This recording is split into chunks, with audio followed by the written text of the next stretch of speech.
This is Living Power with Dan Hurst. Secret number 4, pray early. Pray early. Psalm 90 verse 14, satisfy us in the morning with your unfailing love, that we may sing for joy and be glad all our days. Now, I know some of you are saying, well, you know what, I can't get up in the morning and pray. And I know that some of you, that's just not your lifestyle. And so you don't get up early in the morning and pray. I understand that. This isn't giving you a chronological time frame and saying, well, you have to pray between 4 a.m. and 7 a.m. You know, it's not doing that. What it's saying is when your day begins. That's the concept. Look at the principle here. Look at the principle of what God is teaching here. The idea is when your day begins. When I was down in Honduras for a few days, just a few weeks ago, I've forgotten how easy it is to get on their time frame. Because down there, they don't practice daylight saving time and all of that stuff. You know, their Congress is smarter than ours. And they don't force you to have to count hours here and back off hours there and everything. Just time is time. And when it gets dark, you go to bed. And when it gets light, you wake up. And it didn't take, you know, it just, I was only there for a few days, but I was thinking, this is pretty cool. And like around 7:30 at night, I was already sleeping, ready to go to bed. That never happens here. That just never, I mean, I may be sleeping, but I'm not going to bed. You know, because like, the Olympics are on, you know. I gotta see what I already know because I read about it on Twitter, you know.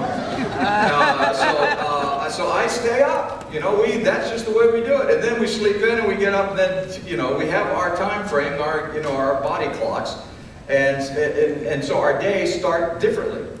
But I'll never forget how going to bed early, like around 7:30 or, you know, at night, 8 o'clock at night, and then by 6, I was up. I was ready to go. A long night's sleep.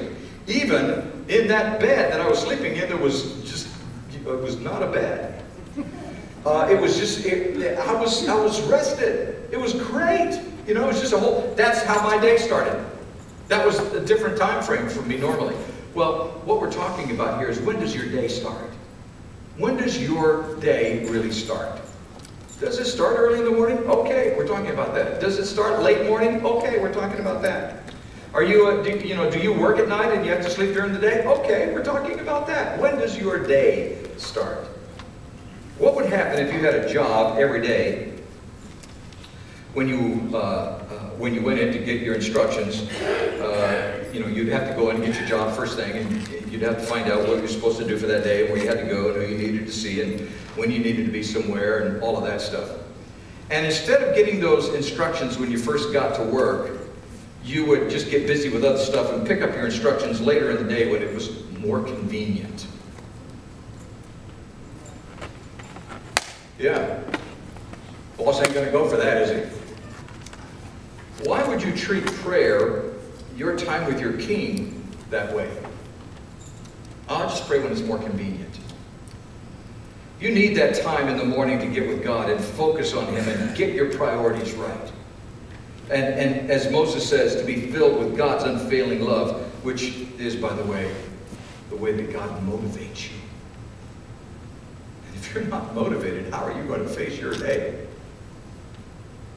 Now, that doesn't mean that you don't need to pray throughout the day. Of course you need to pray throughout the day. But in the morning, at the beginning of your day, is when you need to stoke the fires of fellowship with God, of your relationship with God.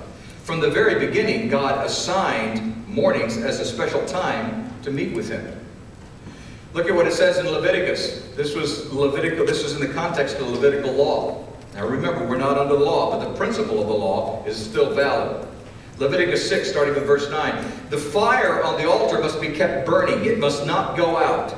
Every morning the priest is to add firewood and arrange the burnt offering on the fire and burn the fat of the fellowship offerings on it. The very first thing that was supposed to happen in the morning was fellowship. A fellowship offering. A fellowship offering. That was the very first thing that was supposed to happen in the morning. Later in the tabernacle, in 1 Chronicles chapter 9, starting with verse 26, but the 4 principal gatekeepers, who were Levites, were entrusted with the responsibility for the rooms and treasuries in the house of God. They would spend the night stationed around the house of God because they had to guard it, and they had charge of the key for opening it each morning. You see, that's part of your job. Part of your job is you have the responsibility to open the door of fellowship with God every morning, the beginning of your day.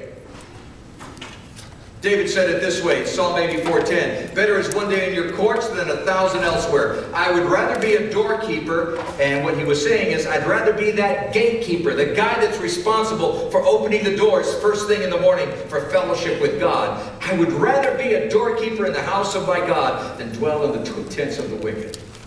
What he's saying is, I want fellowship with God. That's the most important. I would rather have that than anything in the world. Fellowship with God.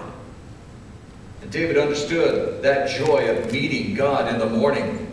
In Psalm 5:3, "In the morning, O Lord, you hear my voice. In the morning, I lay my requests before you and wait in expectation." Psalm 59:16, "But I will sing of your strength in the morning. I will sing of your love, for you are my fortress, my refuge in times of trouble."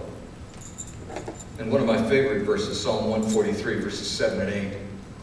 "Answer me quickly, O Lord. My spirit fails. Do not hide your face, or I will be like those that go down to the pit. Let the morning bring me word of your unfailing love, for I have put my trust in you. Show me the way I should go, for to you I lift up my soul."